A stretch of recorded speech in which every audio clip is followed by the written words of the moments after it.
বাংলাদেশে এখন নানান ধরনের ভূরাজনৈতিক বাস্তবতায় নানান ধরনের ষড়যন্ত্র এবং তৎপরতা রয়েছে। সেক্ষেত্রে একটি অনির্বাচিত সরকারের হাতে কখনোই দেশের স্বাধীনতা সার্বভৌমত্ব নিরাপদ নয়। ডক্টর ইউনূস সাহেব একজন সম্মানিত ব্যক্তি, তিনি জাতির ক্রান্তিলগ্নে হাল ধরেছেন। আমরা তাকে সম্মান জানাই, আমরা তাকে রেসপেক্ট করি। তার সরকারকে আমরা সব দল সহযোগিতা করছি এবং আমরা রাজনীতির মাঠে আন্দোলন সংগ্রাম, হামলা মামলা, জেল জুলুম, রক্ত দিয়ে সংগ্রাম করে আজকের এই পতন নিশ্চিত করেছি। আমরা মনে করি দেশের ভবিষ্যতের জন্য, গণতন্ত্রের ভবিষ্যতের জন্য ডিসেম্বরের মধ্যেই নির্বাচন হওয়া উচিত। ডিসেম্বরের পরবর্তীতে নির্বাচন গেলে সেটি দেশে আরেকটা সংকট তৈরি করতে পারে। আমরা নানান বাস্তবতায় আমরা সেটি পর্যালোচনা করেছি।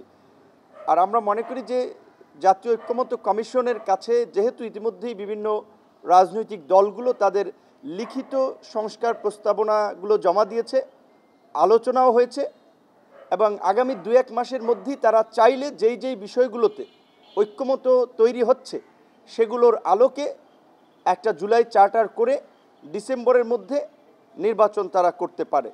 সেক্ষেত্রে এই জুলাই চার্টার 2-1 মাসের মধ্যে ঐক্যমতের ভিত্তিতে প্রণীত করে ডিসেম্বরের মধ্যেই নির্বাচনের একটা সুস্পষ্ট রোডম্যাপ আমরা চাই। একটা অস্পষ্ট ঘোষণা ডিসেম্বর টু জুন, এটা আসলে একটা সরকারের পক্ষ থেকে এ ধরনের অস্পষ্ট ঘোষণা থাকা রাজনীতির মাঠে একটা সন্দেহ, সংশয় বা জটিলতা তৈরি করবে। সেক্ষেত্রে আমাদের পরিষ্কার দাবি, যেটা আমরা ইতিমধ্যেই বিএনপি সহ অন্যান্য রাজনৈতিক দলও আলাপ আলোচনা করে পরিষ্কারই বলেছি, ডিসেম্বরের মধ্যেই নির্বাচন হতে হবে। বিজয়ের মাসে আমরা বাংলাদেশের গণতন্ত্রের একটা নতুন বিজয় উদযাপন করতে চাই।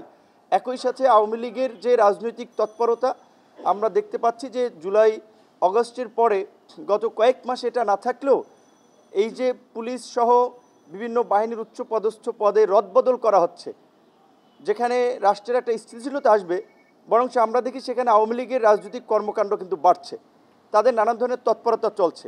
এটা সরকারের দুর্বলতার কারণে হচ্ছে।